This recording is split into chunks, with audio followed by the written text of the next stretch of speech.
better, I think. Okay, my name's John Anderson. I've been a beekeeper for about 12 years. I live here in Sioux City, keep most of my bees just north of Sioux City, some of them in my backyard right in town. I sell some honey at the Dixon County Farmers Market, which is in Ponca, and sell some honey at my chiropractor's office and sell honey to friends and family. And kind of got into beekeeping because the bees were having trouble and I was interested in saving the bees like everybody else is.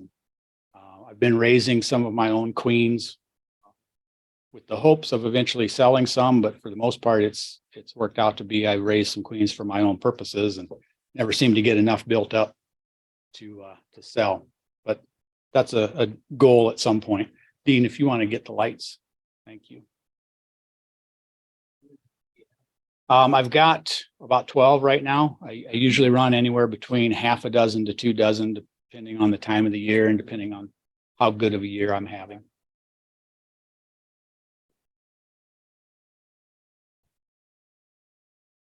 Okay, that's not what I wanted to do.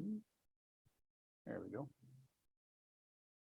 So I'm going to start out by just kind of giving you a brief overview of what goes on in a beehive and what beekeeping is about. So this is a 1 pound jar of honey. This 1 pound jar of honey basically represents the lifetime achievement of over 750 bees. And to fill this 1 pound jar, they will have to make nearly 2 million visits or flower visits to gather the nectar to fill this jar. Mother Nature throws a lot of obstacles at the bees. There's a lot of things that can go wrong, a lot of variables out there. So before beekeepers came around, honeybees survived all on their own out in nature, usually in a hollow tree. So I think it's a good place to start talking about bees, talking about how they survived before we came around and started putting them in these little white boxes. So think about a colony of bees living out in a hollow tree on the edge of the forest. Colony is the name that we give to a functioning, self-sustaining group of honeybees. Colony of bees is going to have 1 queen, a few thousand drones, and several thousand worker bees, which are the female bees. They build honeycomb out of wax that they secrete from a gland in their abdomen. So they're going to take that wax and they're going to attach it to the inside of this hollow tree, and they're going to start building the honeycomb from the top and build it down. They'll fill the comb up with pollen and nectar that they bring in from the flowers that are around the tree. They basically will fill the comb and build more comb and continue this process until they fill the entire cavity of the tree up with wax and honey and pollen and bees. If they run out of room in this tree in the fall, that means they've got plenty of honey stored up, all that they can fit in the tree, essentially, and they should be set up and ready to survive the winter. If they run out of room early in the summer, this means they had a really good year really early. It means that there's plenty of summer left, and they could use that time to make more honey if they had more room.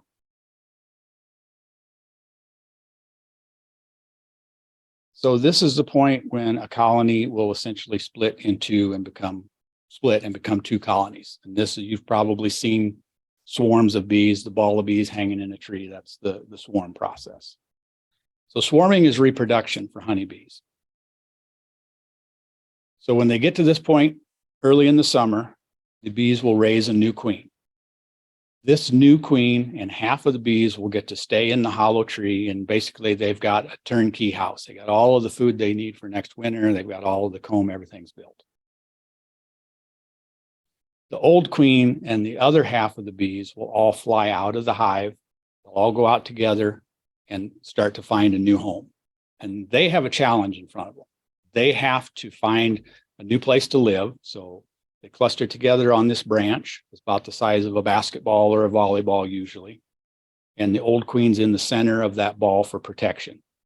Then there will be scout bees that go out and start looking for a new home, a new hollow tree, something that they can move into.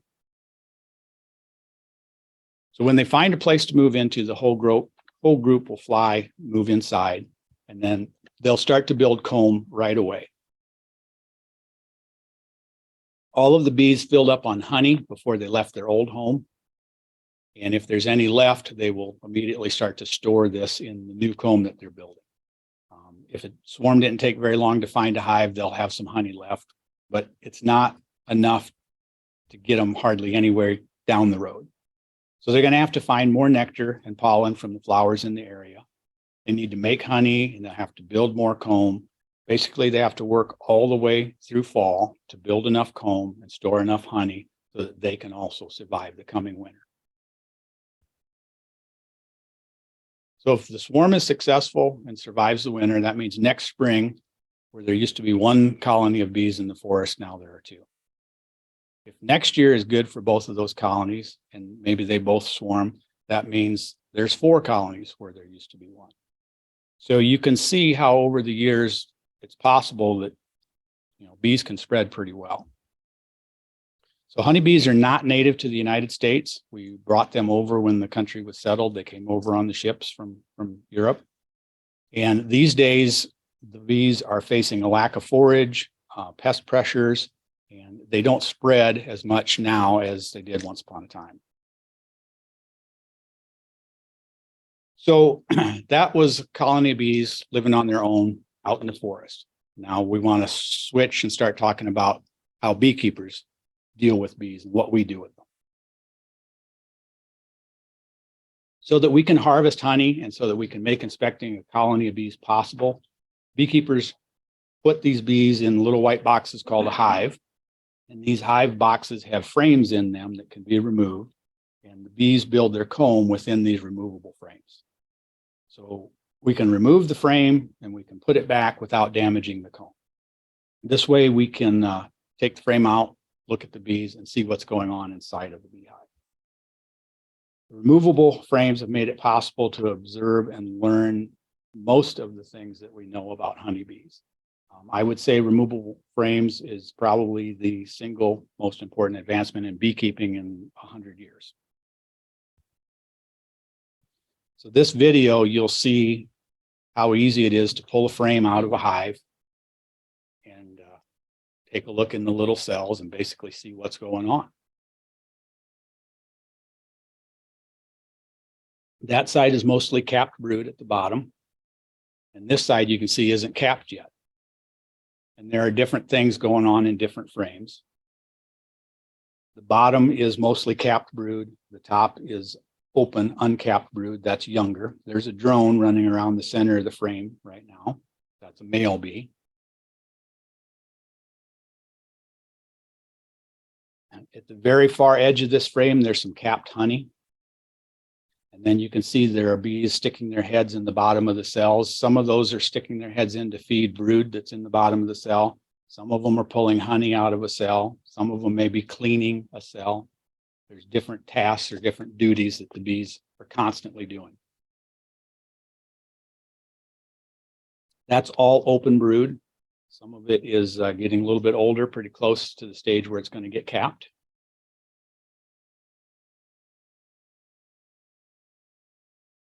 So that gives you a little bit of an idea of why it's so important to be able to pull a frame out, is so that we can look into the cells and we can see what's going on. I was afraid of that.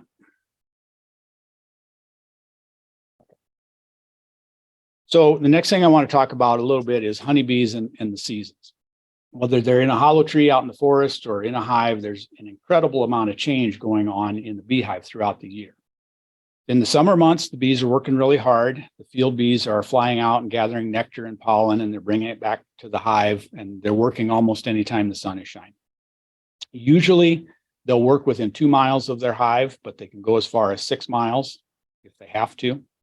They actually work so hard that they wear their wings down and basically burn themselves out in 4 to 6 weeks. In the fall, things slow down, and the bees that are born in the fall actually live longer. So the bees raised in the fall will get to stay in the hive and eat honey to stay warm all winter long. So they don't live just the 6 weeks, they live the whole winter, and they'll still be alive come spring. But the total population of the hive drops quite a bit in the fall. And again, some bees are going to die throughout the winter. So they seem to find a balance between enough bees to keep the hive warm, not too many bees that they eat all of the honey and run out of food. When spring comes around, the hive is at its lowest population of the whole year. So all of those bees that live through the winter are going to start to fly out, gather pollen and nectar, and bring it back into the hive. They're going to start working hard. And after 4 to 6 weeks, now they're going to wear themselves out and die. So to replace the bees that are dying, as soon as the weather warms up enough, the queen is going to start laying eggs. All bees start out as an egg, little tiny white egg that's about the size of a grain of salt. The queen will only lay as many eggs as the bees can keep warm when it cools off at night. Each time the queen lays an egg, she can choose to lay a fertilized egg or an unfertilized egg. Fertilized eggs will develop into female worker bees, and it will take them about 21 days to go from an egg to a larva to a pupa and then finally emerge as an adult bee. Unfertilized eggs will develop into male drone bees, and they take 24 days to emerge. So honeybees raise their young in the comb that's the same shape as the honeycomb that you're probably familiar with. This photo is a picture of eggs in brood cells. So a queen has laid those little tiny eggs in the center of those cells. As it gets warmer and the population of the hive grows, the queen will lay more and more eggs and can eventually lay up to 2,000 eggs per day. So if most of the bees are living 4 to 6 weeks, and it takes 3 weeks to raise new bees, that means that each generation lives just long enough to raise 1 or 2 more generations. And the population kind of starts out slow, but eventually it tends to snowball. And typically a managed hive can reach 60,000 bees or more by early summer. So in summer, when things are timed just right, this population peaks right about the same time that the resources available also peak. That's when the bees are going to make a lot of honey. I know before I was a beekeeper, I just assumed that there's always something out there blooming. There's always the same amount for the bees to do. But what happens is the nectar flow fluctuates. And we have a very short, intense nectar flow when the fruit trees are blooming, apple trees, plum trees. And then we have quite a bit of a lull. And then in this area, it's usually around the 10th of June, maybe through to the 1st of August. That's when there's more nectar coming in than what the bees can actually put away. So if that population peaks before or during that nectar flow, things work out, then you're going to have a good year. The bees are going to have a good year, going to make a lot of honey. So when conditions are right, honeybees can make 5 pounds of honey in 1 day. The vast majority of the honey that they make all year is going to be collected in that short 4 to 6 week period. And here, that's usually June to middle of June to the end of 1st of August. Most likely time for a hive to send out a swarm is shortly after the spring nectar flow or during the summer nectar flow. So remember, swarming happens when a colony has stored enough honey that they're prepared for winter. They're out of space to store any more honey, and they're out of space for the queen to lay eggs. There's also needs to be enough time for the swarm to build up and make enough honey so that they also will survive the coming winter. You usually don't see them swarm in the fall, but it does happen. So if the hive doesn't swarm in the fall, they're just going to slow down. They only bring in nectar when there's space for it. So in the middle of August, our nectar flow usually slows down to the point where the bees are actually eating more honey than what they are bringing in. So this starts to open up some space where they were storing honey. Now the space opens up. Now the queen can start laying in those open cells. And again, they kind of find that balance between enough bees to keep everything warm, but not so many bees that they eat themselves out of stores come winter. In the wintertime, the bees stay inside the hive. They can basically only go outside when it's 50 degrees and sunny. This year, they've made a liar out of me. I've been seeing them lately at 44 degrees and sunny, and there's some bees out. So they stay warm by bunching together in a ball, with the outside of the ball tightly packed bees. We call this the winter cluster. They will expand and contract this ball depending on how cold it is outside. They vibrate their wing muscles and generate heat and eat honey so that they've got enough energy to continue vibrating their wings to do this. When necessary, they can generate enough heat to keep the cluster, the center of the cluster, at 96 degrees. And throughout the winter, each bee is totally dependent on all of the other bees to stay warm.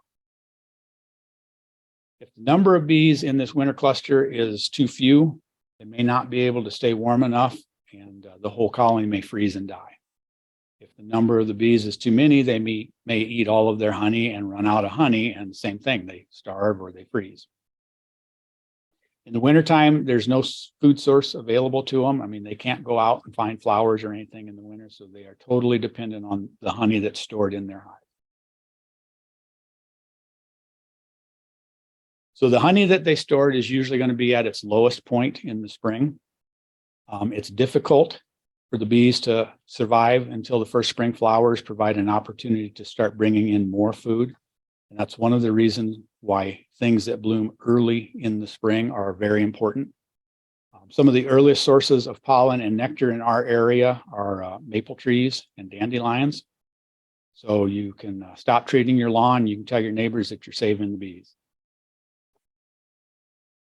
All right, so that covers a little bit of the life cycle, reproductive cycle of the honeybees without getting into too much detail. So I find honeybees fascinating. I think that there's so much information out there. You know, we know so much about them. We know more about them, I think, than any other insect, and it just keeps getting more and more interesting.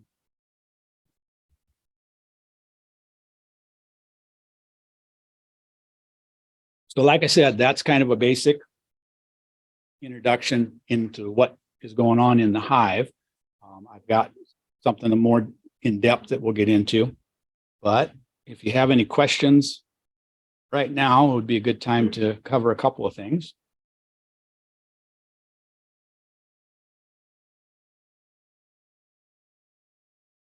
How are we doing on Zoom? Everything looking good? Good.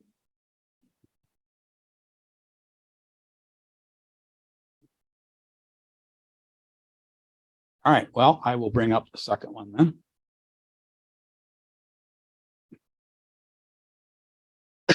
So the objective of this first class is to give you an idea of what it takes to get started in beekeeping, or what kind of commitment you're making, so you can figure out, is this really something that you want to do? So there's a copy of this presentation and all of my presentations on my website. So it's loneoakhoney.com, and it's on the beginning beekeeping class page. Should have mentioned this before, but for those of you on mute, if you have a question, please feel free to ask. Make sure that you mute yourself after you're done asking your question. Yes, you can also use the chat box if you want to ask questions that way. So if you go to loneoakhoney.com, along the left-hand side, you see the beginning beekeeping class link. When you get to that page, if you scroll towards the bottom, there's a green heading, beginning beekeeping class sessions. And I have all of these Google slides there that you can go through at any point. If you decide to take the classes going forward, I'm going to ask that you go out and look at these slides before class, so that we can just cover things instead of me having to present them. Yes.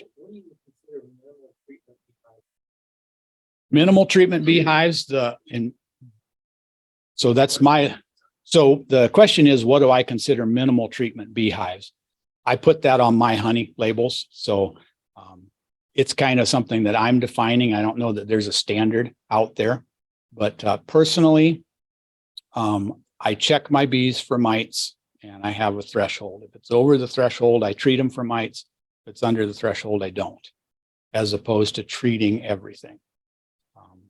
So in a nutshell, that's what I go by for minimal treatment beehives.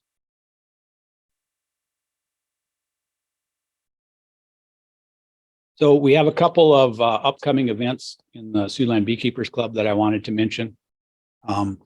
Whether you take the class or not, these are available options for you. On February 18th, the club is going to co-sponsor a Zoom conference that's hosted by the Black Hills Area Bee Club. So the Zoom locations will be at the Ag Center on Dork campus, that's in Sioux Center, and also here at the Extension office in Sioux City. You can get some information off of Google if you search for Buzz in the Black Hills Conference. I do have a link here. Don't get thrown off by the conference says that it starts at 8. That's because they're in Mountain Standard Time. So that'll be 9 our time. So 9 a.m. to 5 p.m. here in Sioux City. If you get on the club's website or if you're on the Facebook group, there'll probably be more information as the date gets closer. Also, the club is planning a field day in June, so you can watch out for the details on that.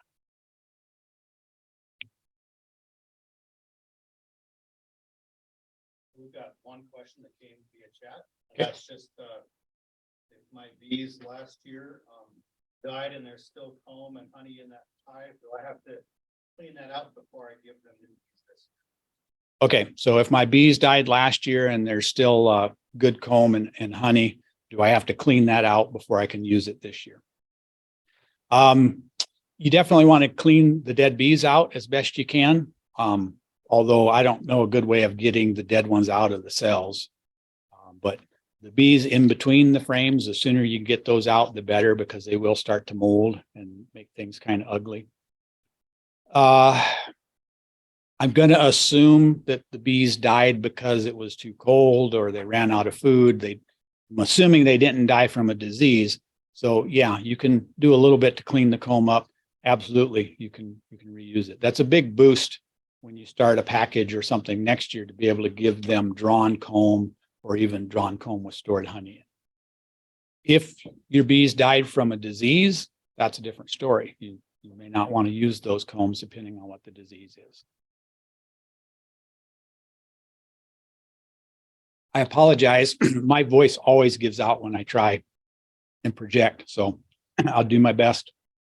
I always like to share this slide. When I took my first beginning beekeeping class, Marion Ellis of the University of Nebraska used this.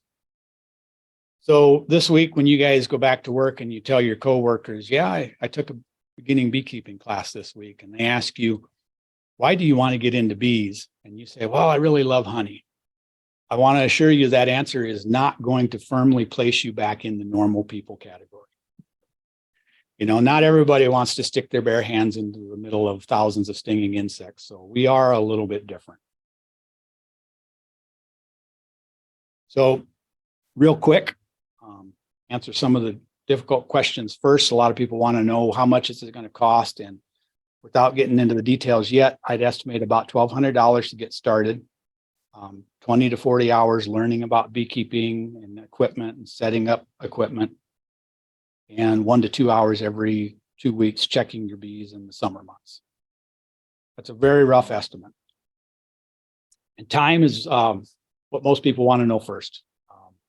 How much time is going to be involved? So there's a lot of variables, but I can give you some ballpark estimates. So once you have the hive set up and bees in it, you probably only need to check on them every 2 weeks. Bee Informed Partnership recommends ideally checking them 10 to 14 days, but no less than once per month. This is going to change depending on the time of year. During most of the summer months, when the weather is warmer, every other week will probably be enough. In the summer, when the bees are bringing in a lot of nectar and building the hive out fast, you may need to check them every week. You may need to check them even every few days. You want to make sure that they don't run out of room. You don't want them to run out of space and swarm. This is a swarm on the bumper of a plumber's van. So in our area, this busy time that the bees are bringing in large amounts of nectar is usually the 10th of June through the middle of July, maybe the 1st of August if we're lucky. In colder months of the year, you won't need to check your bees at all. In fact, when it's below 40 degrees, you probably shouldn't open the hives at all because you'll expose the bees to cold and it's going to take them a while to recover from that. Fortunately, most winters, we still have a few days that are 50, 55 degrees and sunny. These are good opportunities to take the cover off and see what's going on. I tend not to pull any frames out even when it's 55 and sunny, unless I know it's going to stay 55 for a long time. But you can open it up and get an idea of what's going on at that point. So bees are very sufficient. I mean, they're not something that you need to check on every day or feed every day. I mean, they're very different from livestock. It's not a real hands-on hobby. But I don't want you to think that you can set them up in a hive and forget about them until fall. I mean, you do need to do some things with them. There's a lot of things that can go wrong. There's a lot of trouble they can get into. And by checking, you can spot some problems and give them some assistance when they need it.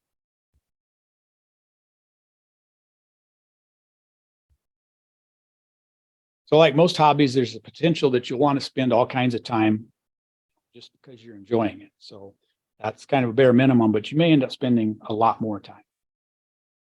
When you're looking at a hive under normal circumstances, it might take you about 30 minutes to get a feel for what's going on.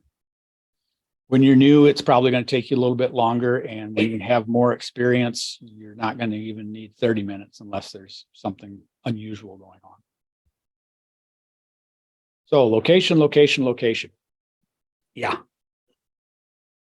Morning sun is usually recommended. Morning sun gets the bees out and gets them active earlier in the day and supposedly makes more honey. I prefer afternoon shade. Around here in August when it's 95 degrees, I think some afternoon shade really helps. For us more than the bees, yeah.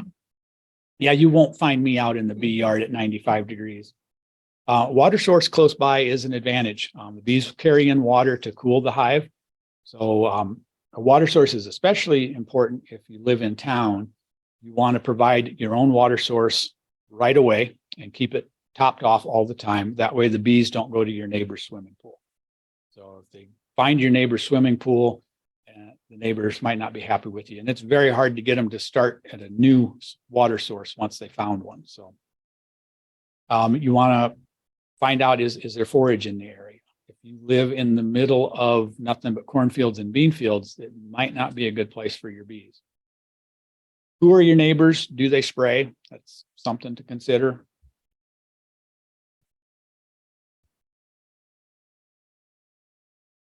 Oops, yeah.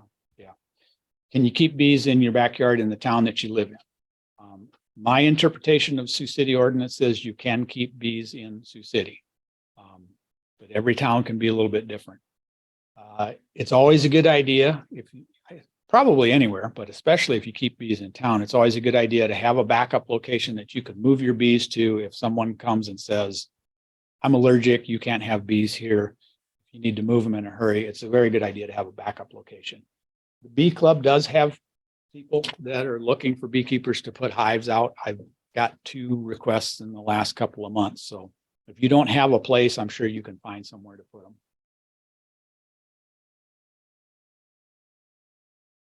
Dean, did you bring some catalogs? Okay. So maybe pass some of those out.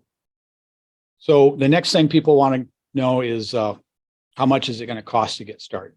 And there's a lot of variables, kind of hard to give a definite answer, but I can give you a ballpark, and here are some things that you're going to need or want to consider.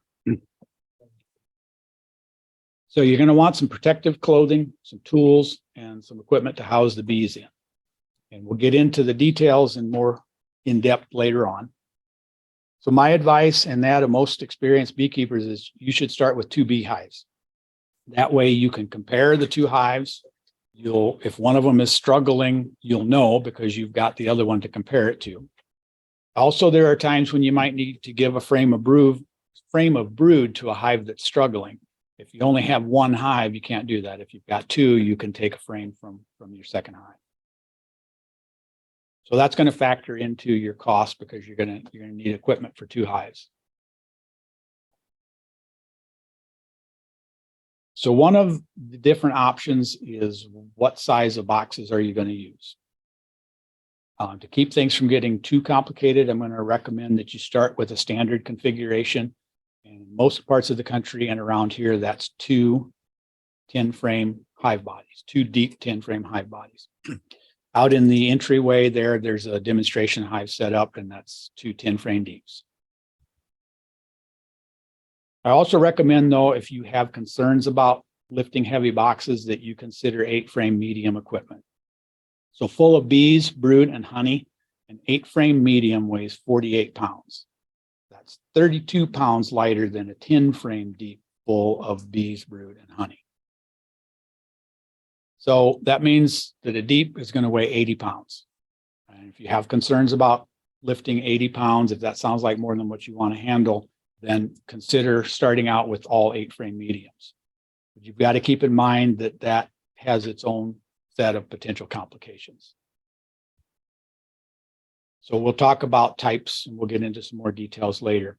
If you are considering using 8-frame mediums, I've got a blog post, things to consider before you start beekeeping, that you should check out. So Dayton's has a good photo of the parts of a beehive that I have copied in here and using.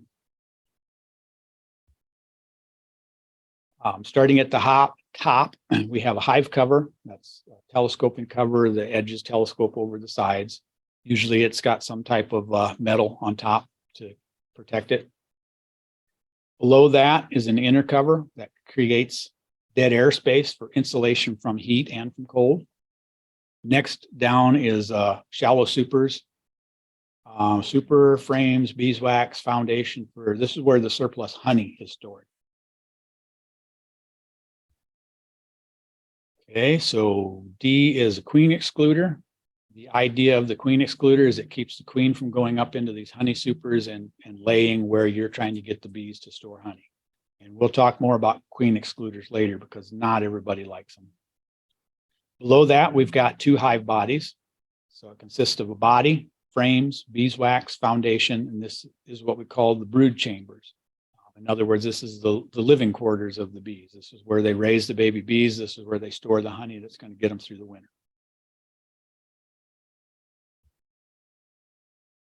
Below that, we've got a bottom board, basically a floor to the hive, and it has a wooden entrance reducer. There's a wooden entrance reducer out there that we use in the fall to keep the mice out of the hive. And then this one has a hive stand, and that just gets it up off of the ground and keeps the bottom board dry. So I want to say thanks to Dayton & Sons for giving me a discount on the demonstration hive, but it's discounted because there's some scratches and dents on it. So don't hold that against them. So you may decide that you don't need all of the pieces listed here.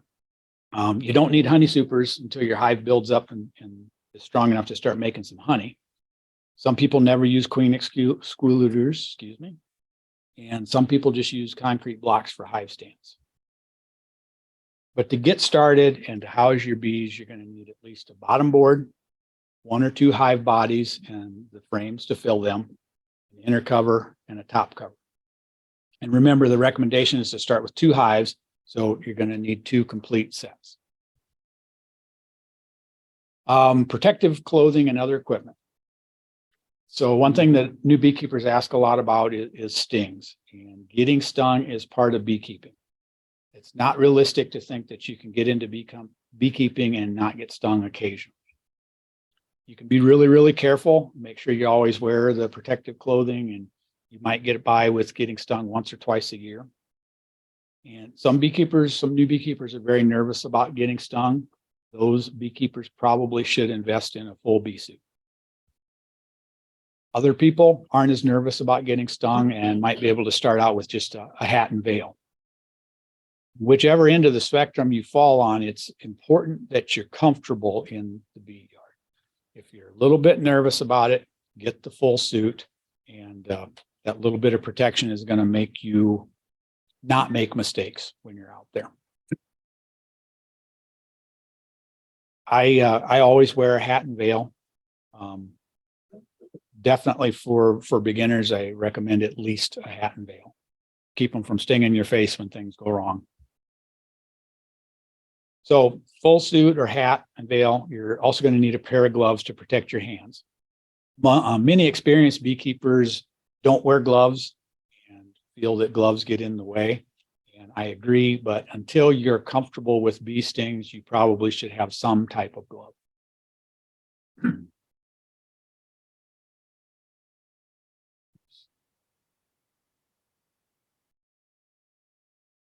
So you also need a hive tool to pry the boxes apart and to lift the frames out of the boxes. The frames in the box out there in the atrium are brand new, and boy, they slide right out of the hive. Once the bees have been in there for a little while, they stick things together. And the longer they've been in there, the stickier things are. And a hive tool is something you cannot do without once they start gluing them together with propolis. You need a smoker. Bees communicate with pheromones, and the smoke helps mask the scent and helps calm them down. All right, so to make things simpler, I'm going to assume that you'll buy all of your equipment assembled and painted. If you want to do those things yourself, you definitely can, and you can save some money that way. So we have a Dayton's distribution warehouse here in Sioux City. So it's off of, is that 14th? 11th. It's off of 11th Street. You go from Floyd down 11th Street. There's Cargill grain elevator down there. There's a sign. It's kind of hard to see, and it's a warehouse, but you can go in there and you can buy things directly from them. For that reason, I'm going to use Dayton's website, and then that's Dayton's catalog that we're also passing out. You can, if you're on Zoom, if you're on Zoom and you want to look at some of these things, you can go to the Dayton's catalog. So they have a beginner kit. It's assembled and painted starter kit, and it's going to include the book, First Lessons in Beekeeping, one bottom board assembled and painted, 2 deep brood boxes with frames and plasticell foundation that's assembled and painted, 1 medium depth super with frames and foundation assembled and painted. It's got an inner cover, top cover, got a hive tool, 1 smoker and smoker fuel. It's got a bee brush, queen excluder, Boardman entrance feeder, which I don't recommend you use. And we'll talk about that later. And it's got a set of ventilated leather gloves, hat and veil. So the cost I just looked up the other day is $430.95. But remember, you need a second hive. So their expanding apiary kit, that costs $369.95. That's got another complete hive and I think 2 honey supers. So you end up with 3 honey supers with these 2 kits. You might not need them your first year, but I mean, if you're successful, sooner or later, you're going to need the honey supers. So that gets you your 2 hives, 3 extra supers, and really all the equipment that you need to get started. The smoker, the hive tool, it's all there. That's $890 combined. But you're not done yet. You need bees to put in those boxes. So it's very common to start with what's called a package of bees. That consists of a queen in a little cage, a can of sugar syrup, and literally 3 pounds of bees, all stuck in a wooden box with screens on both sides. This happens to be a plastic box, but that's a package of bees. Another popular option is what we call a nucleus hive, or commonly called a nuke. A nuke is 4 or 5 frames of bees, brood, honey, and pollen. It's got a laying queen, so it's got bees from egg to capped, all stages. It's basically a tiny little hive. So the price for bees always fluctuates. An average is around $150 for a package, $180 for a nuke. Last year, the club nukes were $190. I think that's what they're going to be this year, is $190.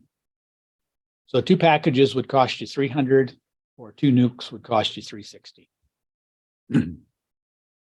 So cost of equipment plus bees, you put it all together and round it up, it's basically $1,200 to get started.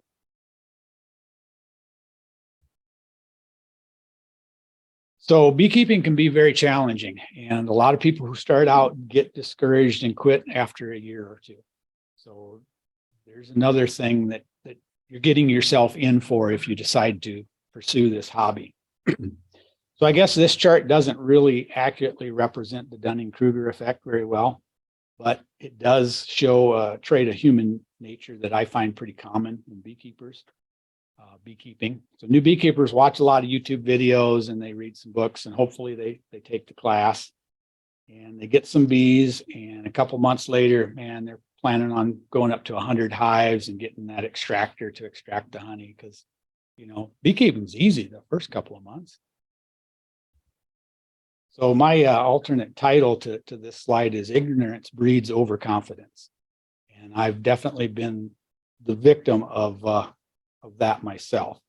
And it all stems from, you don't know what you don't know. So once you get into it, get started, things look pretty easy.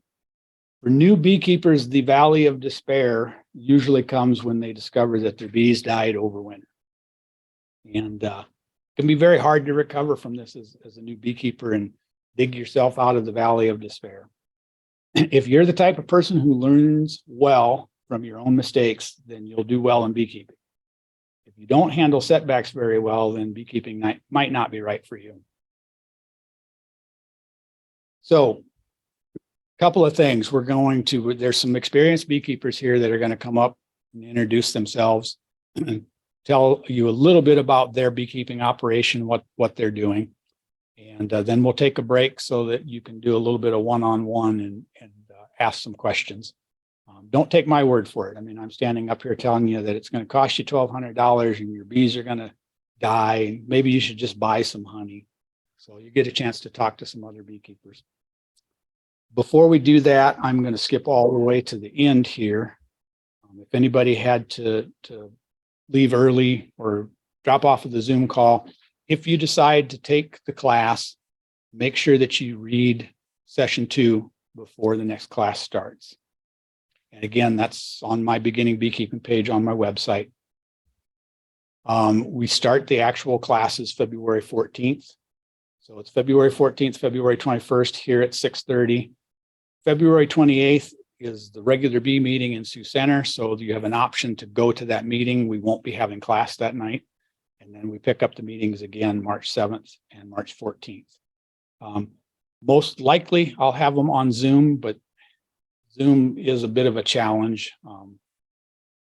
I'll try and keep them on Zoom in case people can't make it. The other thing is, if you decide to take it, go to my beginning beekeeping webpage, and at the very bottom of that page, there is a link for a Google form. Please fill out the Google form. That way I've got everybody's email and everybody's phone number. If we have a class that's canceled because of snow, I can get in touch with you. So make sure you fill out that form.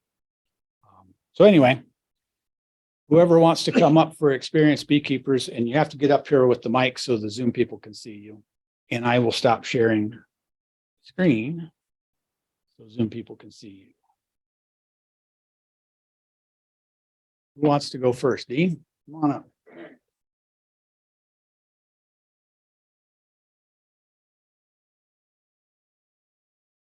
My name's Dean Johnson. My wife and I started taking a class like this about 8 years ago, and we started out with a couple hives, and I guess it was 3 hives the year we started. They say to get 2, and a neighbor said he would buy a 3rd one. I made a bunch of the woodenware myself, the boxes and stuff, so I had an extra set, and he was willing to buy an extra set of bees. So we were real successful our first year, and just had a wonderful time helping people learn and sharing what we've learned. And my wife takes the honey that we get and sells it at farmers market up in Lamar's and in Sioux Center. And we've grown from 3 hives up this year. I think we got 25 colonies we started this winter with. So it's been real successful. We help put on shows like this. We'll have a demonstration at the Siouxland Garden Show over in South Sioux in March 1st to April. We do the Plymouth County Fair, have a big booth there in the round barn, share our knowledge and share the bees with a lot of people who come through. So always around to help people who have questions and come and see what you have set up, or come to our place and dig through the hives and see what's going on.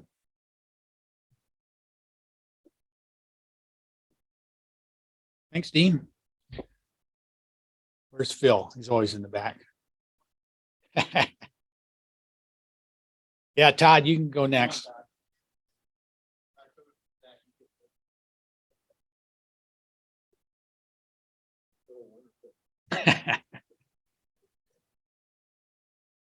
Hey, my name is Phil Breed. I live about 12 miles south of Beersford, South Dakota. So if you're in that area, feel free to look me up. I am a 6th-year beekeeper, and there's some really good advice here. I was the guy that got the one box of bees, got started and said, go get them bees, make me some honey. And they were dead the next spring. I was a bee haver. You'll hear that term. We now are going into this winter with, you'll learn this terminology as well. We have 10 double deeps, and we have 5 single collies and 2 double nukes. And well, fingers are crossed. Things were good. You talk about they fly at 50 degrees. John told me my bees are broken. They fly at 42 degrees and get out and about. So we're looking good so far.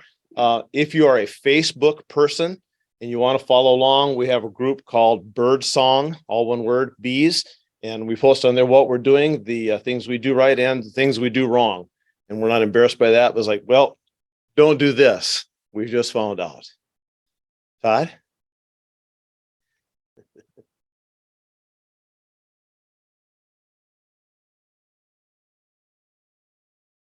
I'm Todd Osterber. I think I'm on year 7 for beekeeping. I run my operation a little bit different than these guys. It's more commercial. Right now I run it commercial like a commercial guy would. I'm not that big, but right now I have 30 hives in California for almond pollination, unless they're flooded, which I haven't heard anything, but I've seen a lot of pictures. It doesn't look very good. Last spring I had 75. I sold off. I kept my number down around 30. I'm sell honey at Lamar's Farmers Market, Akron Farmers Market, some festivals. So yeah, I also have a Facebook page, Mink Creek Honey, if you want to follow that. Kind of shows what I'm doing when I'm loading them up, switching them on pallets, or getting them ready to go to California, or feeding or whatever. So that's about all. So you use the bee broker out there? Yeah. Yep. No, it's not a broker. It's basically, well, he is a broker, I guess. This year, my original broker that I went with the last 3 years is retired. So as of the week before the annual meeting in November, I didn't have a place to go because they ripped up all the almond trees, a lot of them, because they weren't getting enough water. So they were ripping up all these almond trees, and we're kind of up in there. And then we went to the annual meeting there and ran into some people that had some connections. And so then it was a scramble. The week before, I'm like, well, I guess the bees are staying the winter here in Iowa. So I went and bought a bunch of insulation boards and stuff like that. Well, then the next week I took all the insulation boards off, loaded them up on pallets, and hauled them away. So, What's pollination? so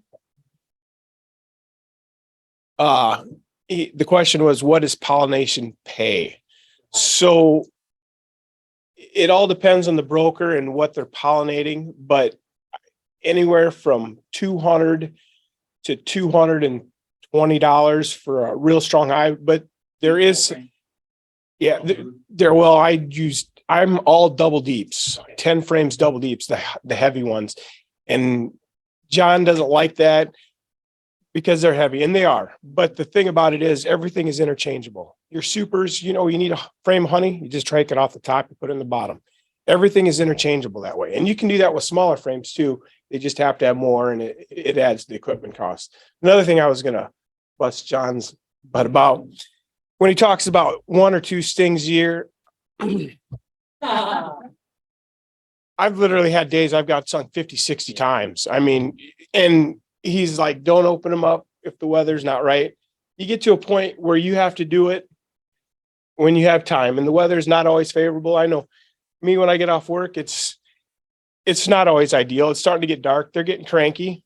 This is the only time I got to do it, And it's livestock, you know. He says, well, you don't have to do this and that. Well, technically you kind of do. I mean, if it's hot, like, man, I don't want to do that today, but you know what? It's livestock. You got to feed your cat. You got to feed your dog. You got to take care of your bees. If you got to treat them today, you got to do it. So, and it's not, that suit is not very cool, right? And then you're in the sun. So there's just a lot of things. I kind of, right. When he said a couple hours, I'm like, I tell everybody it's my second full-time job because it really is. But I figured it out, and I got a lot of weeks. I'm over 30 hours a week doing it. So it all depends. I'm sorry, I kind of got off track here. So, but you guys got any questions about anything else or? Yep.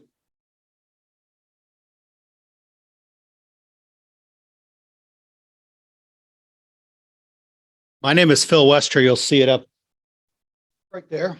And I run Westra apiaries, I call it. I learned about beekeeping in Vermont and started my beekeeping in 2015. And then I moved to Northwest Iowa in 2020 and moved my colonies with me. And I keep my bees in Northwest Iowa, Sioux County, Lyon County, and O'Brien County. I have 110 colonies right now surviving the winter, hopefully. And about 70 of those are nucleus colonies. And so one thing I do is I sell nucleus colonies that survive the winter to new beekeepers or people that want to replace winter losses. I also raise queens with my own stock. And so I have locally raised queens. I have a little half sheet of paper. I threw some on that table out there. So I've got a website, westrabees.com. If you want to see that, I have some videos, pictures, just a little bit of description about that. I'm the vice president of our Siouxland Beekeepers Association that meets in Sioux Center. And then I also am involved in hosting some in-hive demonstrations. So I did a group came out and we actually opened hives and all looked at things together in one of my yards. And I found that when I was learning beekeeping, that was what helped me the most, is going and watching people, how they handle the frames, just how they work their bees makes a big difference. Also, how quick you get stung is how you act and how you handle it. It's a form of animal husbandry. So my goal is to be able to do bees without any protective gear. And most often I can do it. But sometimes they're feisty and you got to put a veil on because again, like Todd said, if you're doing certain things a certain time, you've got to do it. I mean, if I'm raising queens, if I don't move the queen cells out, they'll kill them. So it's like, you have to do that day. And whether rain or shine, cold or hot, you have to do that and stick to the schedule. So yeah, that's my little bit. So westrabees.com. Love to hear from you and join our club meetings, and we share a lot of stuff with each other at club meetings too. So Vermont mutts that have survived 90 years. Private stuff. Yeah. Well, you could trace it back to Russian and Carniolan combined. Yeah. So I reproduce queens based on the minimal mite treatment. So if I have a colony that didn't even need to be treated with mites and was gentle and survived 3 winters in a row, I'm like, okay, that's what I'm breeding for my next. Yep. Are you splitting? I'm grafting. Grafting. Yep. And splitting. So yeah. Yep.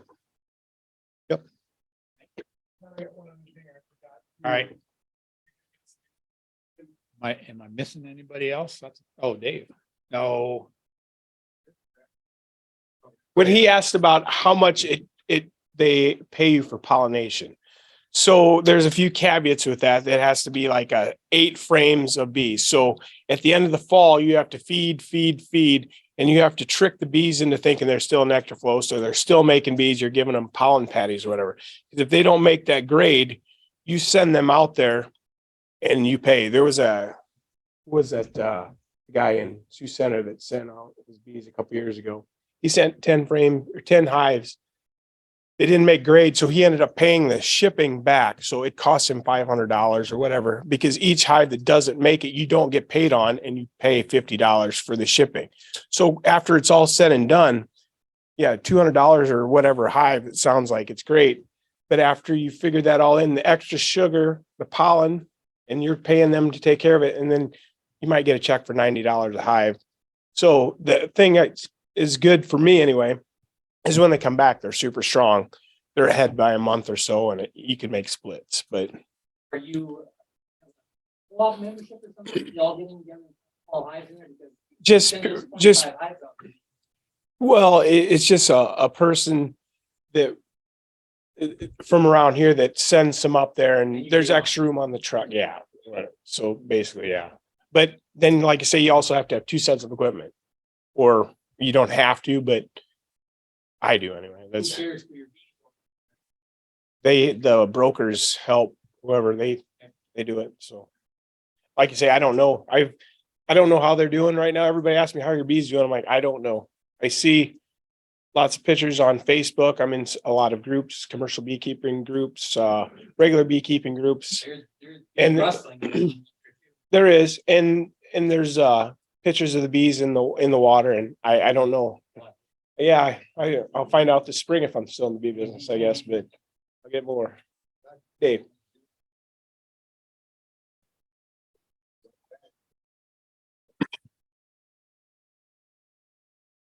The bees right now, when they go out, we ship them out in Thanksgiving time.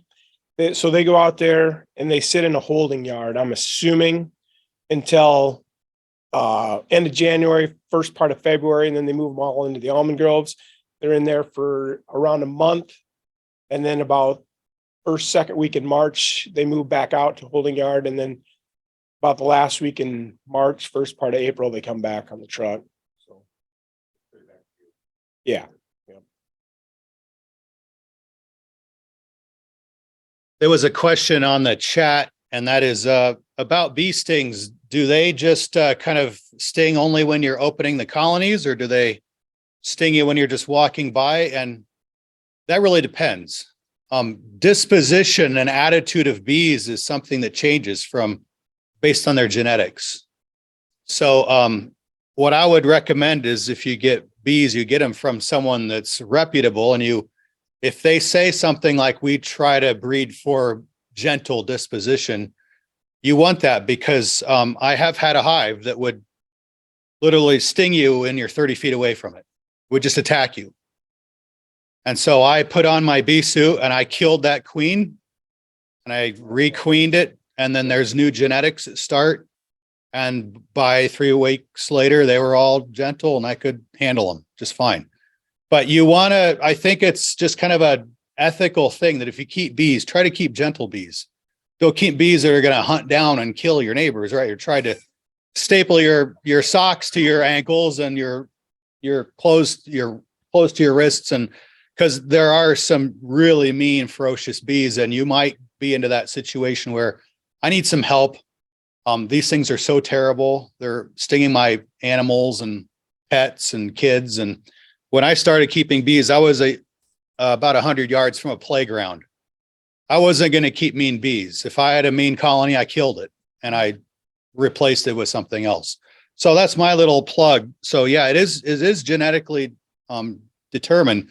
So you want to, get bees that are gentle if you care about that. So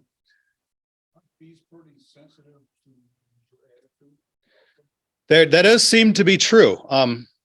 If you're like really worried and anxious, and you're hanging out with me and I'm calm, you could be 20 feet away and I could be messing with my bees and I'm just calm, and they'll sting you because you're anxious and you're throwing off pheromones about how worried you are. And they're like, well, he's the threat. He's the one that smells bad and is worried. So yeah, there's a sense where the bees seem to, shower. I mean, don't smell like a stinky, sweaty bear. I mean, shower before you check your bees. Don't eat bananas before you check your bees, because there's some sense there's bananas smell like alarm pheromone a little bit. There's some, get into it and, maybe Google, what upsets and how do I keep my bees calm? These are kind of advanced topics that you'll get into maybe someday, but yeah, bees have an insanely great sense of smell. They can smell things about you that you can't smell about yourself. That's for sure. So yeah, bees I think they have twice as many sense receptors as a fruit fly. So they're pretty pheromone driven insects. So.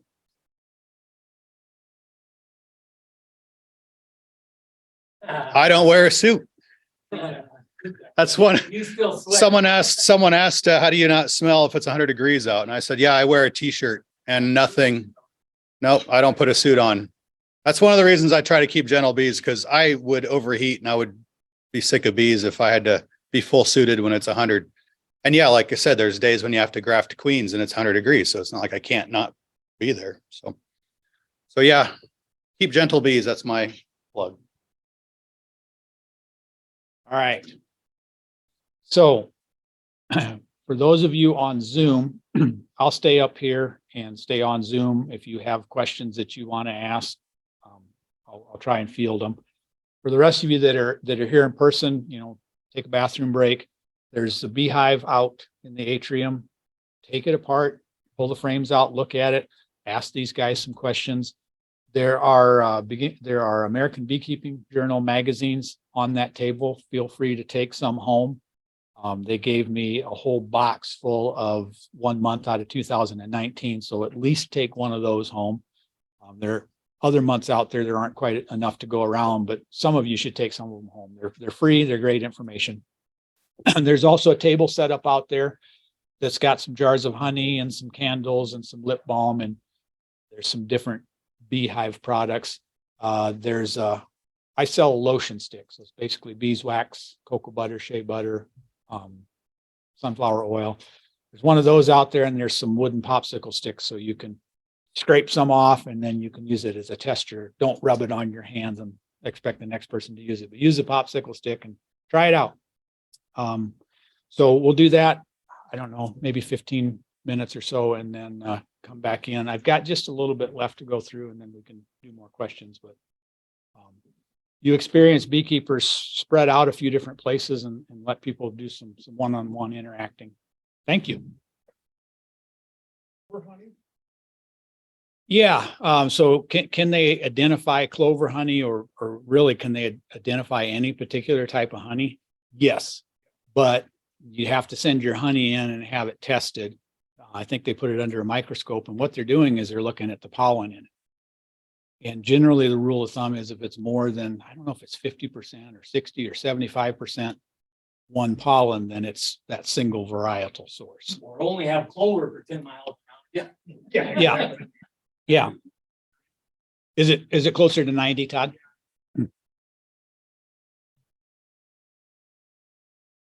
Okay, so Todd thinks that it needs to be 90% one source or better. Okay, And your I'll lawns will agree do a with lot that. better if you plant that. It'll add nitrogen for your grass, and softer to walk on.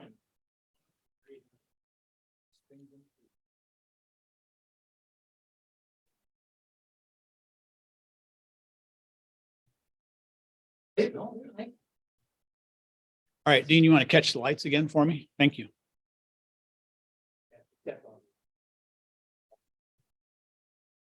So this is a chart that I started working on this year for beginning beekeeping class. I think I'm going to title this beginning beekeeping class in one chart.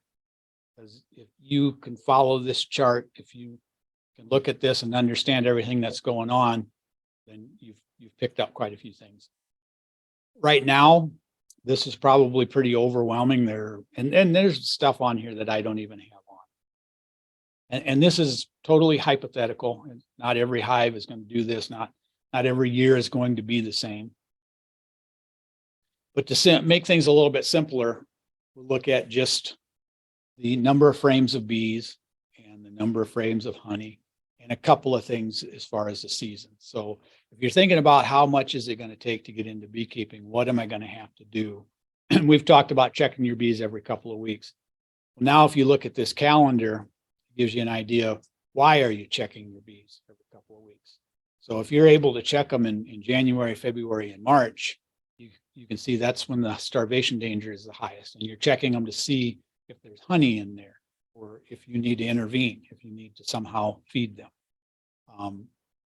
In June or April to May, you're checking them to see how fast they're filling things out, because you don't want them to swarm.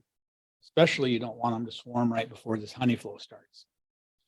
And if you're checking them in June, you're probably thinking about adding some space so that they've got somewhere to put this honey that they're going to make during this honey flow.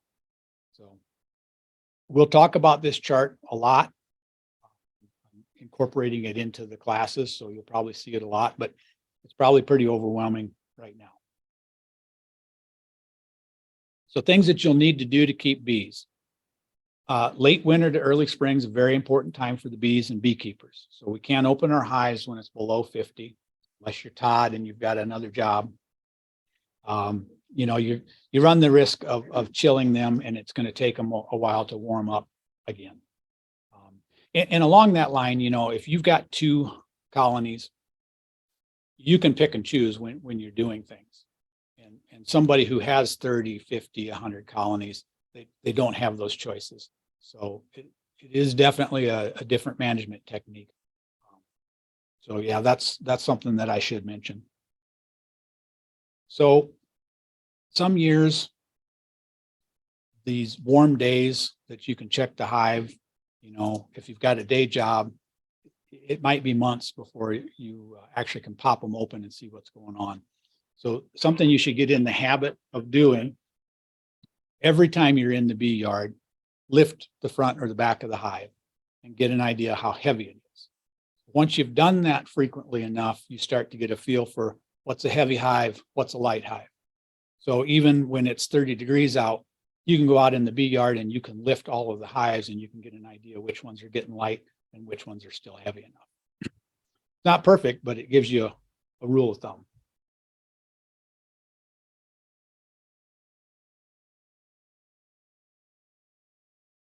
So again, March to April, it's a pretty critical time. It's pretty important that you get some kind of an idea of how much honey they've got left. And is it going to be enough to get them through until spring when they can start bringing in some more? If there's not enough honey left, you're going to need to start feeding them. If it's cold, that may mean that you're feeding them dry sugar. If you're able to, you might be able to put candy board on top. Anytime that the daytime temperatures are getting above 50 degrees, you can feed sugar syrup. It helps, you know, if it's the warmer it is, but if the daytime temperatures are above 50, you can probably start feeding some sugar syrup. Most beekeepers feed in the spring to start the queen laying and to build the population up, in time to take advantage of that summer nectar flow. Usually, once the spring fruit trees start blooming, you can stop feeding. Maybe only continue to feed the hives that are really small at that point. Most beekeepers will also feed sugar syrup in the fall after they've removed the honey supers. And there again, it's to build them up and make sure they've got enough honey going into winter.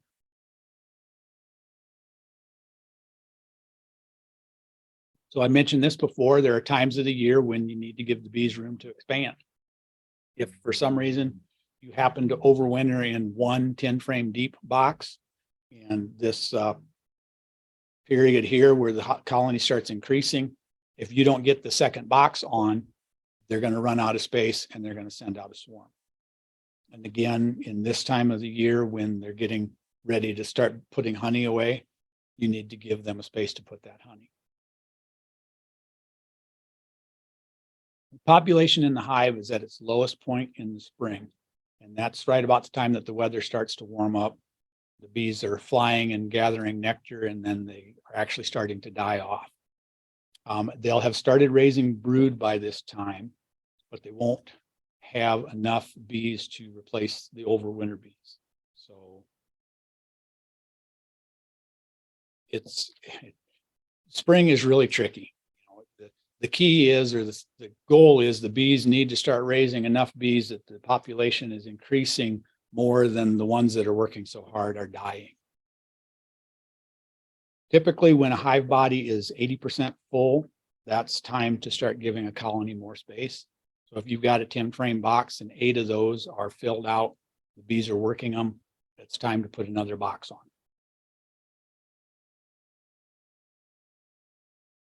So we've talked about the peak nectar flow.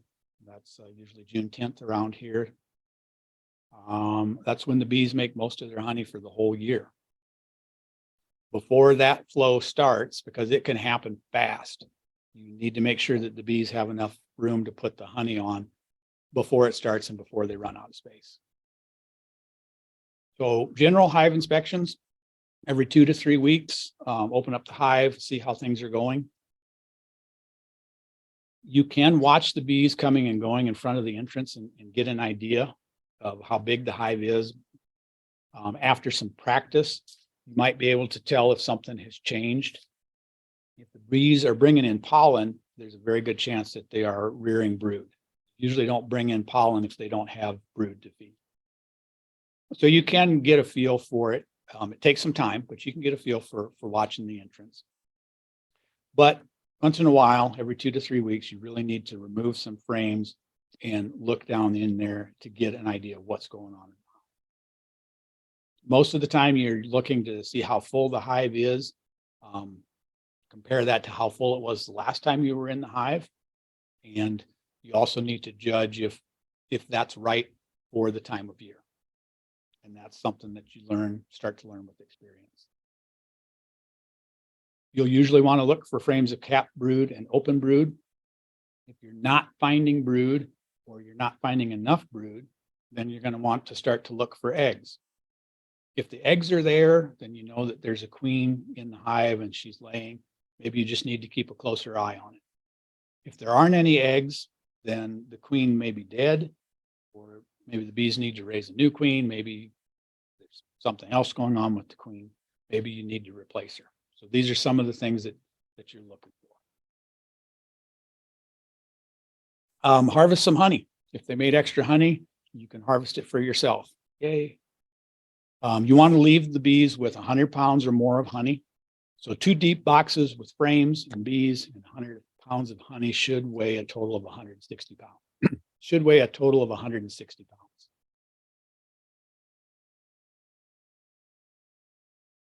So back up a step. Someone asked a little bit, or asked me if I could explain a little bit the whole honey process, or how honey is made. So I mentioned several times that the bees go out and they gather nectar and they bring it back into the hive. So nectar, they're getting that from the flowers, and basically they draw that into, they call it a honey stomach. And through that process, it gets some enzymes mixed with it. They bring it back to the hive. They hand it off to a bee in the hive that also mixes some enzyme with it. And then that bee goes up in the hive and finds a place to put it. They usually will deposit it on the top of a cell, and it kind of hangs there and it starts to dehydrate. And then another bee comes eventually and picks it up and moves it. And they also do this thing where they put a drip of honey on their tongue and fan their wings, so they're moving air across this drip of honey. And then they go put it back somewhere and they find another little bit.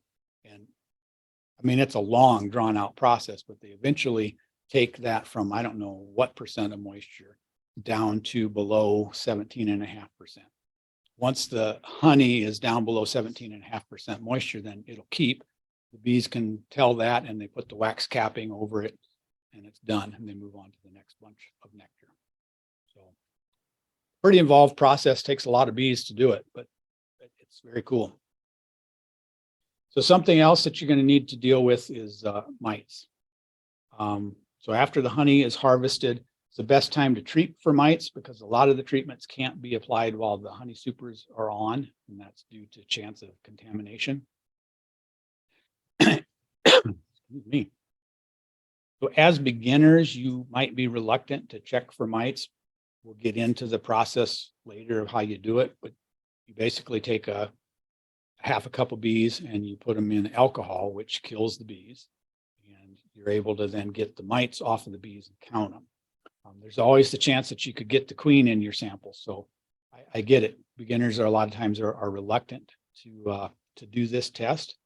So my first recommendation is that you learn how to check for mites without fear of killing the queen, by learning how to find the queen. And then you can check for mites. You can make a decision based on the number of mites, whether you need to treat or not. My second recommendation, if you're not confident enough to test for mites, then you should assume that you have high enough mite levels to warrant treating, and go ahead and treat. There's a lot of different products available to use when treating.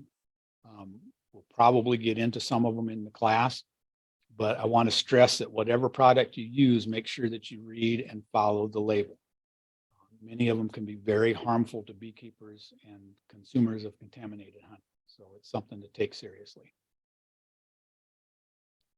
Okay, so I've covered this before, but we'll do it again. So if you decide to continue with the class, go to loneoakhoney.com, find my beginning beekeeping class page.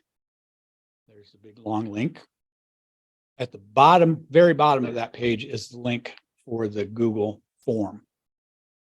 So please make sure that you fill out that form. So one, I know how many people are taking it, and two, I can contact you if something comes up. And then you can worry about paying for class at the next class. If you are only going to take the class through Zoom, there will be a link for you to pay using PayPal when you fill out the Google form. If you can't decide if you want to get into beekeeping, another option is you can always help Ron Marcomber with the beehives at the community orchard in South Sioux City. So he's usually at the orchard every Saturday morning, spring to summer, and he's always in need of some help. And it's a way that you could get exposed to bees and beekeeping, and you wouldn't even have to invest in a suit. He's got extra bee suits, and so that is always an option. Again, there's the schedule. So we'll start these up February 14th. Again, we'll do February 21st, 6:30 here at the Extension office. February 28th. I hope that some of you will go to the Siouxland Beekeepers meeting in Sioux Center that day. There's a lot of other experienced beekeepers up there. It's good to rub shoulders with them and ask questions. That's the Sioux Center Library. It starts at 7 p.m.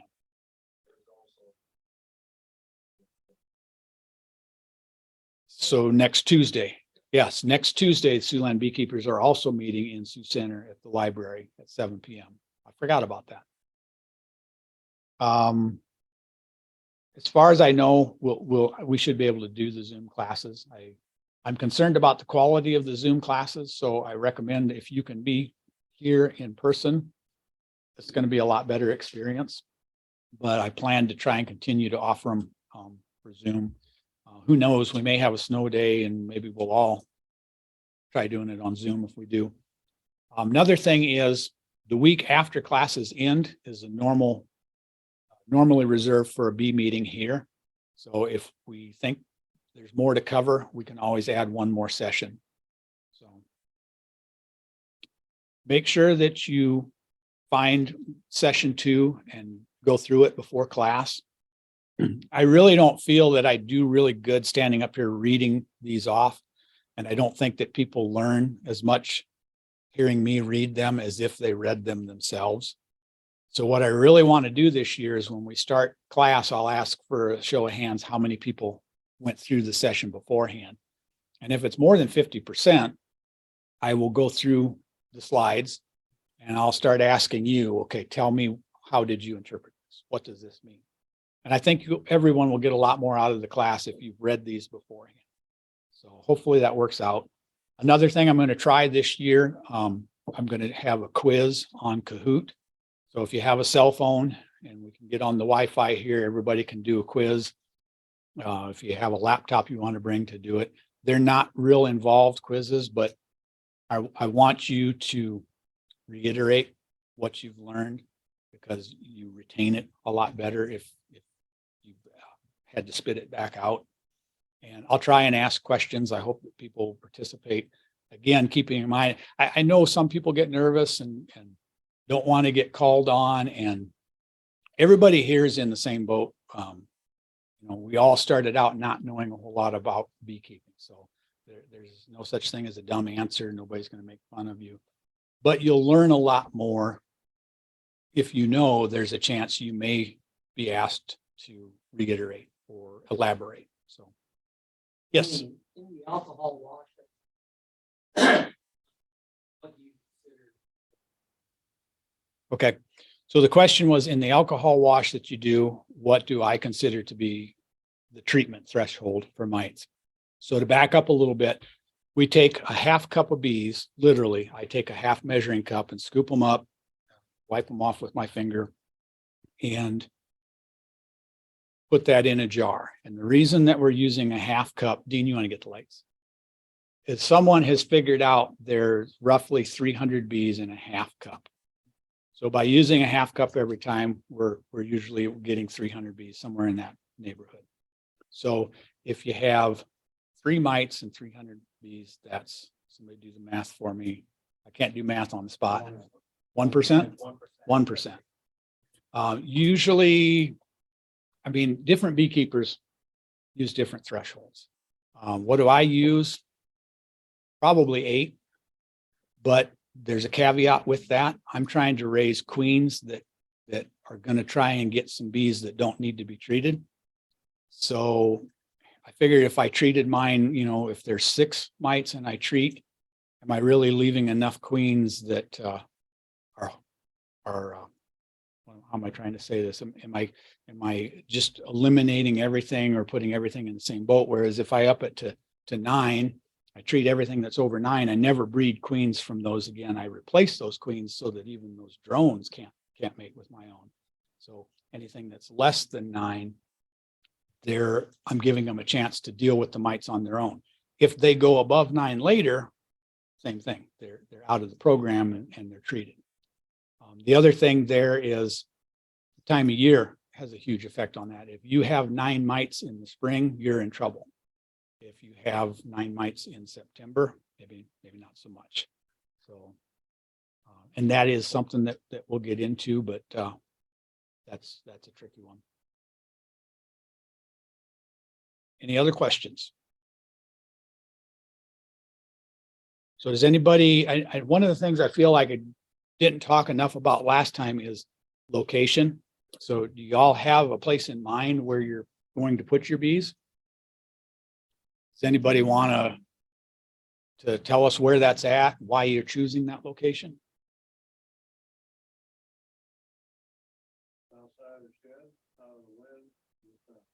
South side of the shed, out of the wind, in the sun.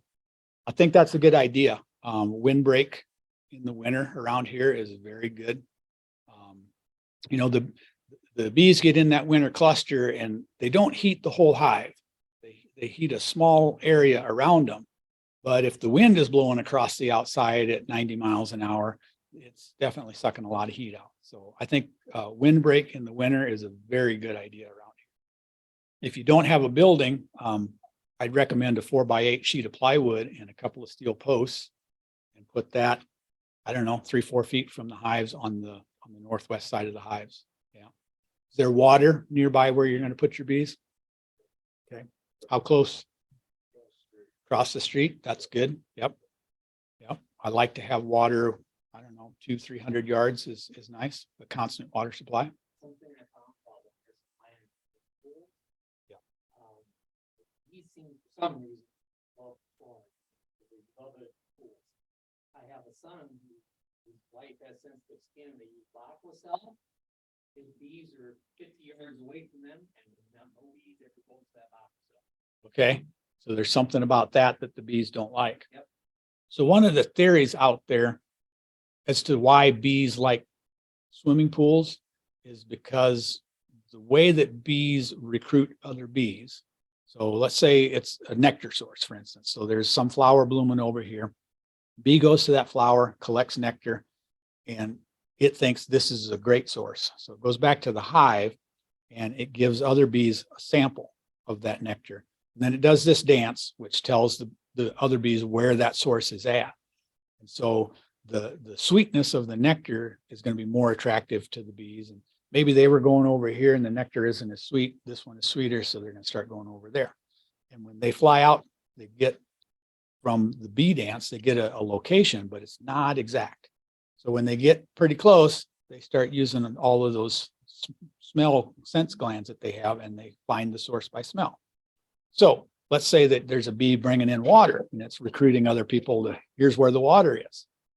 If water doesn't have a smell and the bee gets in the general area, what are the chances that it's going to find something that has no smell? Swimming pools always have a smell.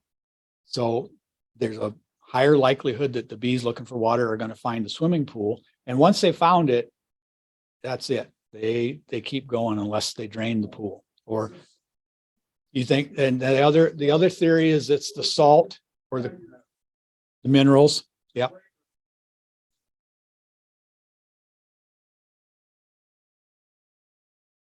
Yep. Yeah. Yeah, that's the other theory, that it's the minerals, the salt, something in that water. Todd is saying that they'll go to a mud puddle before they'll go to a clean water source. And the theory is there's something in that water that they need or that they desire. Yep. Yep. Anybody else have ideas for where they're putting them?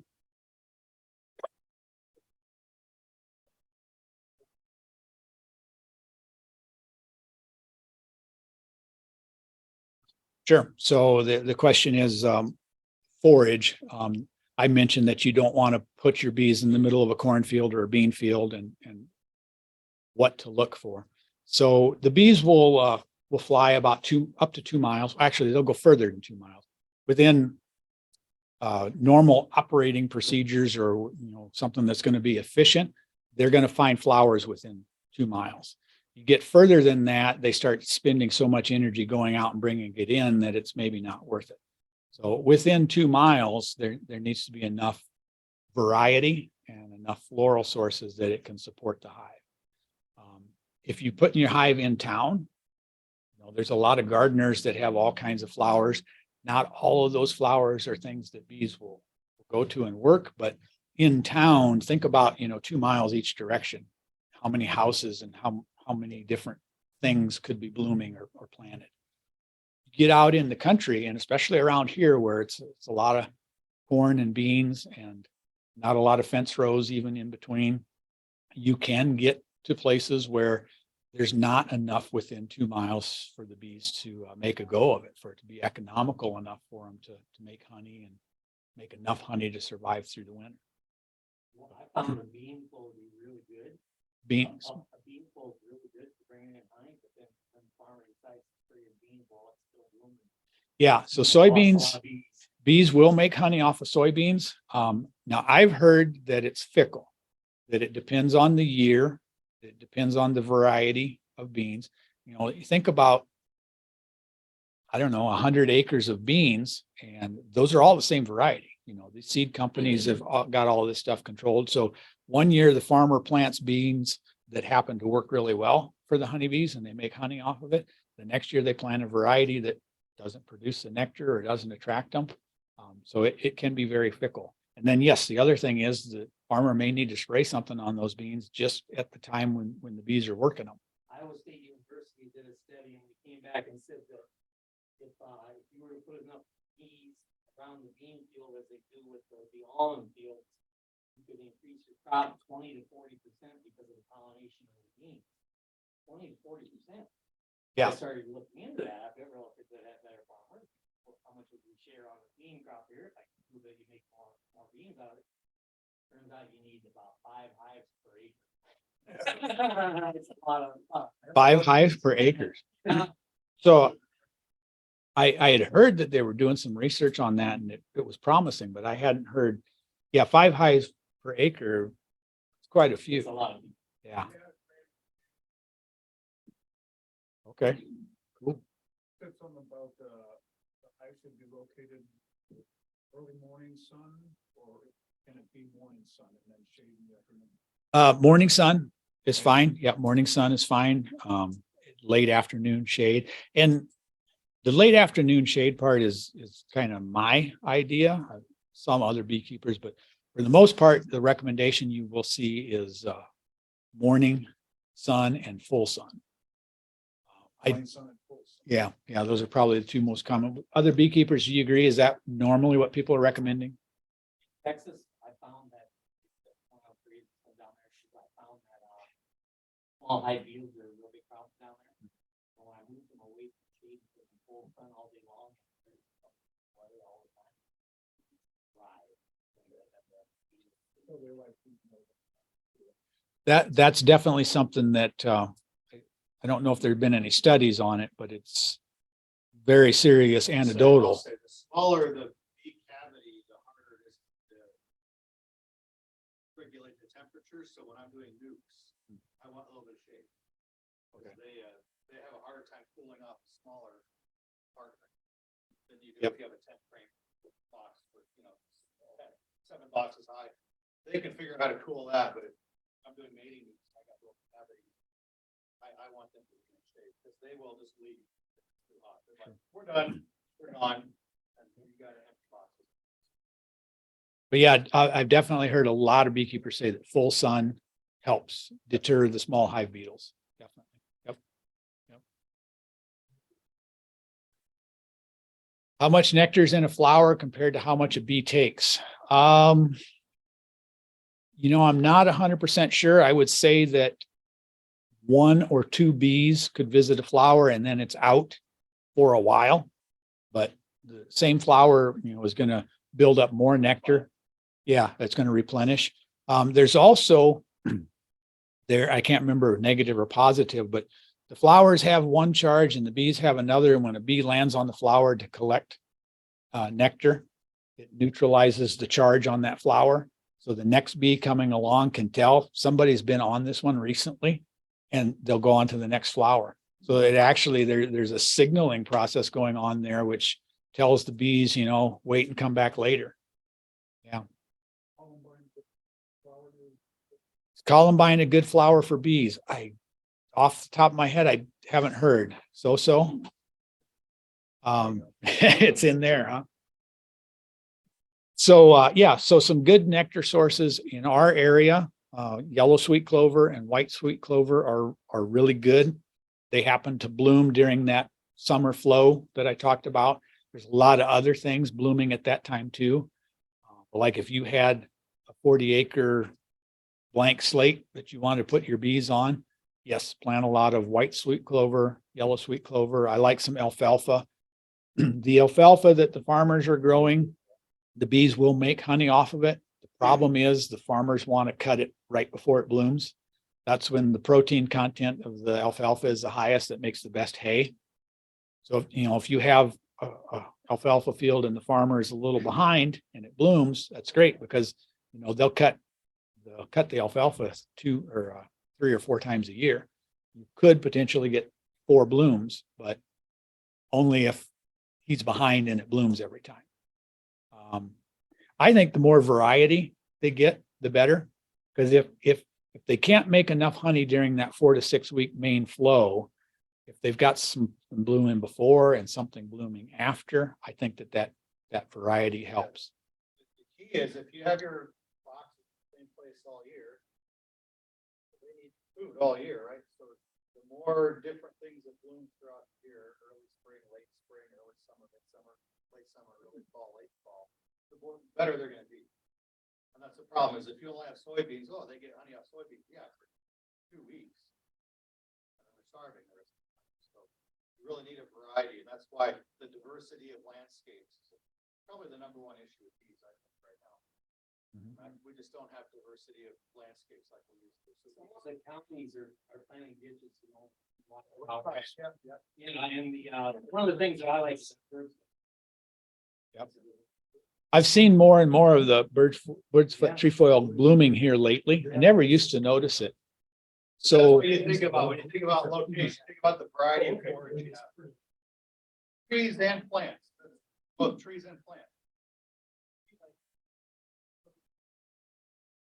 Yeah, they're like, you got your black locust and your basswoods and they have a lot of nectar. Even better than clover. What do they call that black, that acacia or something like that? They call the honey out of the black locust. I didn't care for it. Oh, really? Yeah, everybody brags about it. I think it's the best. Yeah, I do. sorry. You got that. Something that was actually I was pointing. Oh, bird's foot trefoil. Right, yeah, birds with trefoil. Trefoil. Okay. Yeah. It's Real low growing, and when you mow it, it'll back forward. it's a little yellow blooms. Yeah. It's always blooming. while. Sure. Yep. Chicory that you see in the ditches all the way down to Des Moines. Chicory is real good. Chicory is good. And cottonseed. You can also get a lot of them from Siouxland grass and forage out in North Sioux. They've put together a beekeeper mix for me once or twice. So, yeah. Pheasants Forever has a mix. Yeah. What's that? Hostas. Hosta's good for bees. I don't think so. Asters are real good. Asters. Aster. Asters. Especially the purple one. Yeah, the purple aster or the wild stuff. And yeah. So one of the things, we talk about things that are blooming. The other thing is, when are they blooming? And around here in the fall, we've got goldenrod and asters, and that's about it. So I think around here, if you were going to plant for bees, plant some yellow clover, some white clover, some alfalfa, but plant some things that bloom late in the fall. Sneezeweed is one that the bees will work that blooms in the fall. And there aren't a lot. Anybody else think of something that blooms in the fall you can plant? Milkweed is good. Milkweed. Yep. Milkweed's good. And it's good for the monarchs too. Mustard. Wild mustard. I think they'll work mustard some.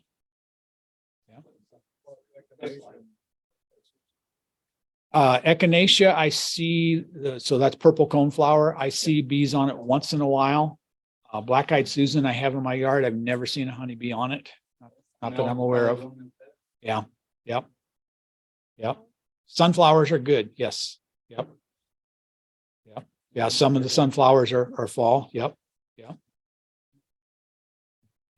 Something that I forgot to mention, there on my website, on my beginning beekeeping page, there is a link to a book. Is that Penn State? I think Penn State produced it. So there's a printed version. The photos in it aren't that great, but there's a PDF. It's a free online version. So it doesn't cost you anything. It's not the greatest book in the world, but it has got a lot of information. It goes pretty detailed. So go out and read the book. It won't cost you anything. Dadence has First Lessons in Beekeeping, which is a good book. If you get on YouTube, ISU has quite a few beekeeping videos. We'll watch a couple of them on how to install a package and some other things, but a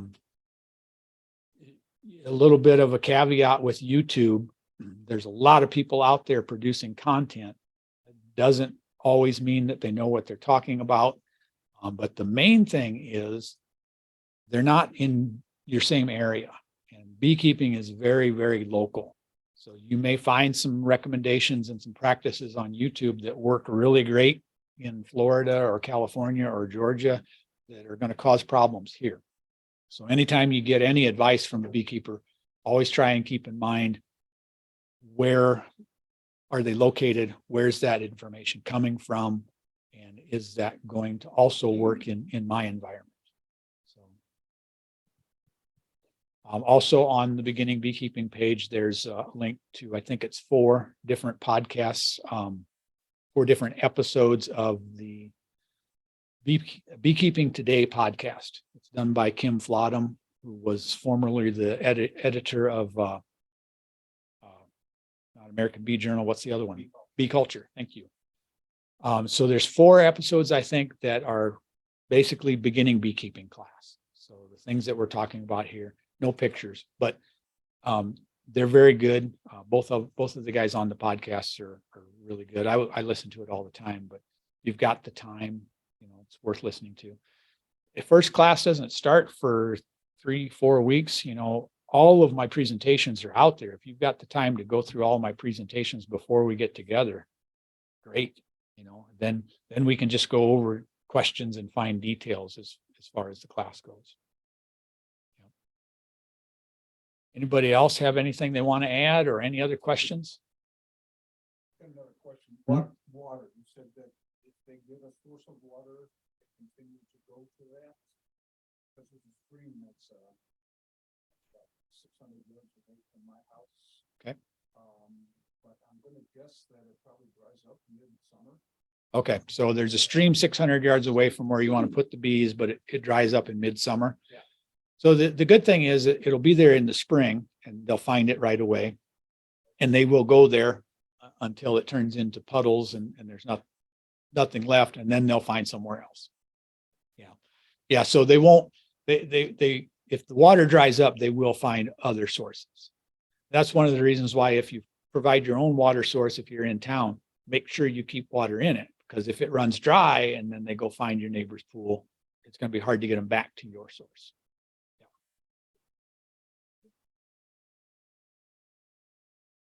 So, yeah, I mean, I'd like it to be within 300 yards, but yeah, if it's on your property, it's probably that close. Yeah. And really, they'll find it. The further away it is, the longer it takes each bee to fly out and fly back. Yeah, and they're bringing this water in to cool the hive, so it's hot. So it's just more bees and more time to cool the hive down. Whereas if it's close, doesn't take them as much effort, and they can be more efficient at cooling the hive. Yeah. It's the same way with flower sources. The further away they are, the more energy they spend making honey, the less good it is, because they burn up all of that honey making honey. A lot of the weeds that you're used to wanting to get rid of, Yeah. you see them, you see the bees over there sucking nectar out of them, all of a sudden that's a weed anymore.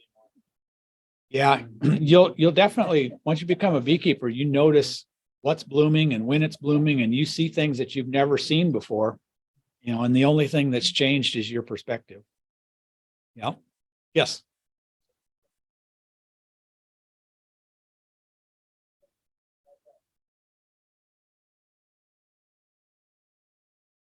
So the question is, if you're supplying water for the bees, do you have to worry about it getting stale, or do you have to change it? I don't think it's a big issue. What I do is I have a rain barrel hooked up to the downspout, and then I have a garden hose that runs from the rain barrel to a Rubbermaid tub, and it's got a tank float, so like a cattle tank float. So every time the water goes down, the float goes down and some more water runs in there. So mine is, when it rains, the rain barrel gets refreshed, and the water source for the bees is getting changed a little bit. But if you think about it, we might go sometimes in the summer 2 months and not get any rain, so it's not getting refreshed. No, I don't think that it's a problem. And I most likely, if it got to the point where there was something that might have hurt the bees, it would smell different to the bees and they'd avoid it and they'd go somewhere else. So yeah, it totally depends on how you're providing the water source to them. If you're topping it off every so often, it's probably going to be fresh Some of the enough. stunky stuff they think they- Yeah, They'll yeah, stay on top of duckweed a lot. yep. They like Clorox. Oh yeah, the chlorine. Yeah, yeah, yeah. Anything else? All right, well, if nobody has any other questions, I mean, we can all hang out and do individual questions, and we've got the room till 9 if we want, but I'm going to go ahead and end the Zoom call. So appreciate everybody coming. Bet.